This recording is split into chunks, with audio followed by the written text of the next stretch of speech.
नीरज चोपड़ा पर पैसों की बारिश होने वाली है ना। ये पैसे किसी सरकार से नहीं आएंगे।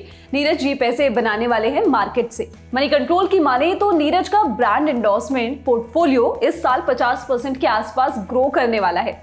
और इसके साथ ही नीरज क्रिकेट से बाहर के खिलाड़ियों में सबसे ज्यादा पैसे कमाने वाले खिलाड़ियों में शामिल हो जाएंगे। अभी नीरज 21 ब्रांड्स का प्रचार करते हैं। इसमें American sports wear company, under armour, Swiss luxury घड़ियों की company omega, Gillette, Korean electronics brand Samsung और वीजा शामिल हैं। उम्मीद जताई जा रही है कि साल के अंत तक ये नंबर बढ़कर 32 से 34 ब्रांड्स का हो जाएगा। ये संख्या कई क्रिकेटर्स से भी ज्यादा है। हिंदुस्तान टाइम्स के मुताबिक टीम इंडिया के पूर्व T20I कप्तान हार्दिक पांड्या 20 ब्रांड्स का प्रचार करते हैं। वो हर ब्रांड से 2.5 करोड़ रुपए चार्ज करते हैं। नीरज के पोर्टफोलियो की बात करते हुए JSW स्पोर्ट्स के chief operating officer Divyanshu Singh ने मनी कंट्रोल से कहा, नीरज के पास अभी 24 कैटेगरीज में 21 ब्रांड्स का बहुत मजबूत पोर्टफोलियो है। अभी हम 6 से 8 ब्रांड से उनके लिए बात भी कर रहे हैं। इससे पहले टोक्यो 2020 ओलंपिक्स में गोल्ड जीतने के बाद ही नीरज मार्केट के चहेते बन गए थे। वो एथलेटिक्स में गोल्ड मेडल जीतने वाले पहले भारतीय भी थे।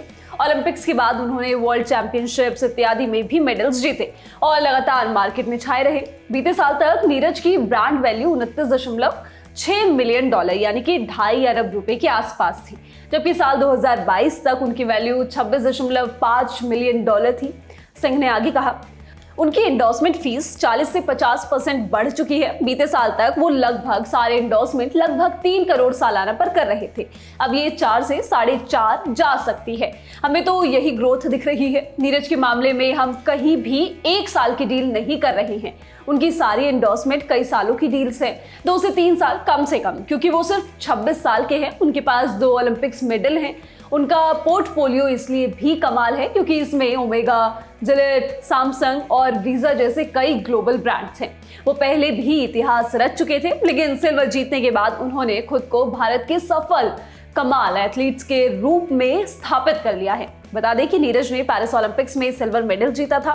उन्होंने अपना सीजन बेस्ट दिया, लेकिन ये गोल्ड के लिए काफी नहीं था। पाकिस्तानी थ्रोअर अरशद नदीम ने 92.97 मीटर का थ्रो करते हुए गोल्ड मेडल जीता। ये ओलंपिक्स रिकॉर्ड भी था। अरशद ओलंपिक्स के इतिहास में सबसे दूर तक जेवलिन फेंकने वाले थ्रोअर हैं। इस वीडियो में बस इतना ही। इस वीडियो के लिए स्क्रिप्टिंग की है सूरज ने। मैं हूं गरिमा। स्पोर्ट्स से जुड़ी खबरों के लिए आप लोग देखते रहिए ललन टॉप स्पोर्ट्स। शुक्रिया।